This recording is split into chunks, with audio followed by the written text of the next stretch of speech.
గోదావరి కన్య Singareni area హాస్పిటల్లో వైద్యులని పేషెంట్లను రామగుండం శాసనసభ్యులు ఎమ్మెల్యే రాజ్ ఠాకూర్ కలిసి వారి ఆరోగ్య సమస్యలు అడిగి తెలుసుకున్నారు. కాంగ్రెస్ పార్టీ పార్లమెంట్ అభ్యర్థి గడ్డం వంశీకృష్ణని భారీ మెజార్టీతో గెలిపించాలని కోరారు. కార్యక్రమంలో కార్పొరేటర్ కాంగ్రెస్ పార్టీ సీనియర్ నాయకులు తదితరులు పాల్గొన్నారు.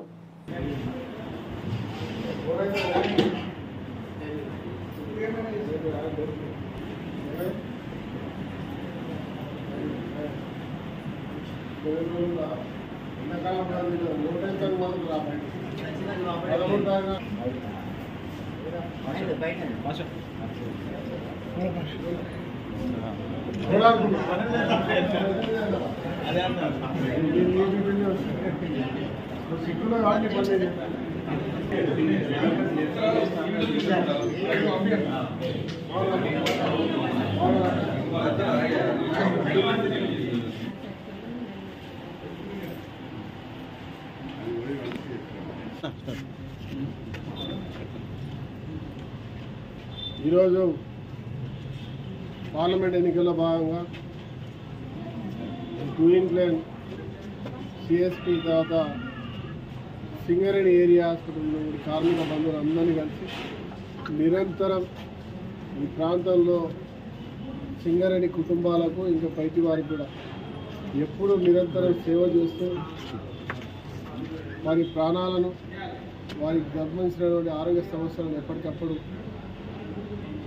వాళ్ళని రక్షించే ప్రయత్నం చేస్తున్నటువంటి మెడికల్ సిబ్బందిని ఇక్కడ పనిచేసే ప్రతి ఒక్క కార్మికులు కలిసి వారి యోగక్షేమాలు తీసుకొని మరి కాంగ్రెస్ పార్టీలో బలపరిచి ఈరోజు ప్రజాస్వామ్య తెలంగాణ తీసుకొచ్చిన వారికి ధన్యవాదాలు తెలియజేస్తూ మరి నన్ను కల్పించినట్టుగా మన అందరికి సుపరిచిత నాయకుడు వెంకటస్వామి గారు మనవడు వెంకట్ గారికి కొడుకు యువ నాయకుడు గడ్డం వంశీని భారీ మెజార్టీతో గెలిపించాల్సిగా వారందరూ కూడా వేడుకోవడం జరిగింది.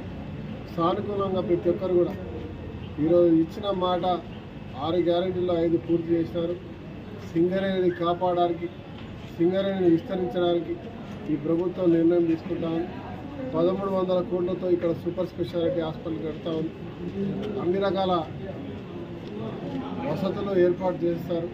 కార్మికులకు అన్ని రకాల కోరికలు నెరవేరుతాయి. సొంతింటి కల కూడా ఈ ప్రాంతంలో నేను ఇచ్చేటువంటి మాటకి పూర్తి నమ్మకం ఉంది అనే విశ్వాసంతో ఇవాళ కార్మిక బంధువులు అందరూ కూడా మీరు చేసే ప్రతి అభివృద్ధి కార్యక్రమం మేము వెంట ఉంటామని చెప్పి చాలా బలంగా నమ్మకం చెప్తాను. నాకు పూర్తి విశ్వాసం ఉంది.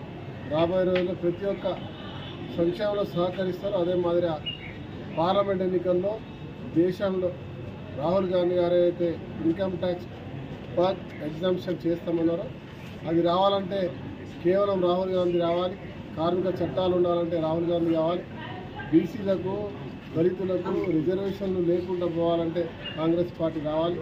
రాజ్యాంగాన్ని మార్చాన్ని దేశాన్ని విచ్ఛిన్నం చేస్తున్నటువంటి వారి అడ్డుకోవాలంటే కేవలం కాంగ్రెస్ పార్టీ రావాలన్న ఒక సంకల్పం ప్రతి ఒక్కరిలో ఉంది. తప్పకుండా కాంగ్రెస్ పార్టీకి ఓటేస్తామని చెప్తా ఉన్నారు.